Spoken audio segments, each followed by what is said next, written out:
NGO association ജില്ലാ വനിതാ ഫോറത്തിന്റെ നേതൃത്വത്തിൽ വിവിധ ആവശ്യങ്ങൾ ഉന്നയിച്ച് കോട്ടയം കളക്ടറേറ്റിന് മുൻപിൽ വനിതാ ജീവനക്കാരുടെ പ്രതിഷേധ പൊങ്കാല നടത്തി.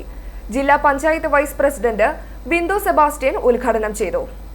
ജീവനക്കാരുടെ തടഞ്ഞുവെച്ച ആനുകൂല്യങ്ങളുടെ മുൻകാല പ്രാബല്യം അടുത്ത സർക്കാരിന്റെ ചുമലിൽ കെട്ടിവയ്ക്കാതെ ഈ സർക്കാരിന്റെ കാലയളവിൽ തന്നെ നൽകണമെന്ന് ആവശ്യപ്പെട്ടും ഡേറ്റ ചോർത്തൽ വിഷയത്തിൽ അന്വേഷണം ആവശ്യപ്പെട്ടും അഷ്വേർഡ് പെൻഷൻ നടപ്പിലാക്കാനുള്ള ശ്രമം ഉപേക്ഷിച്ച് സ്റ്റാറ്റ്യൂട്ടറി പെൻഷൻ തിരികെ കൊണ്ടുവരണമെന്നും ആവശ്യപ്പെട്ടുകൊണ്ടുമാണ് പ്രതിഷേധ പൊങ്കാല നടത്തിയത്.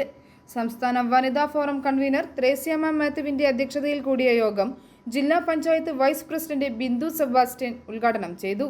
നമ്മളെല്ലാവരും പ്രതിഷേധിക്കേണ്ടത് ഏറ്റവും അത്യാവശ്യമായി കണക്കാക്കേണ്ട ഒന്ന് തന്നെയാണ്.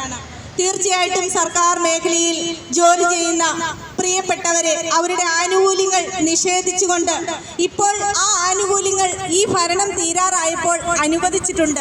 എന്തിനു വേണ്ടിയാണ്? ഇനി ഒരിക്കലും തങ്ങൾ ഈ അധികാരത്തിൽ വരികയില്ലെന്ന് അവർക്ക് കൃത്യമായിട്ട് അറിയാം.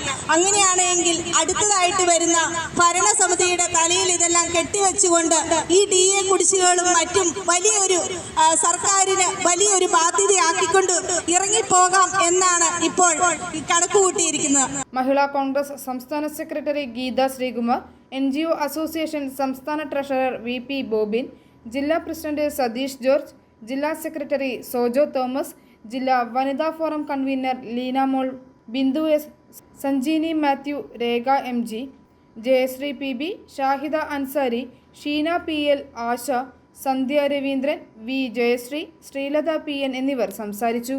i4 news, Ettumanoor.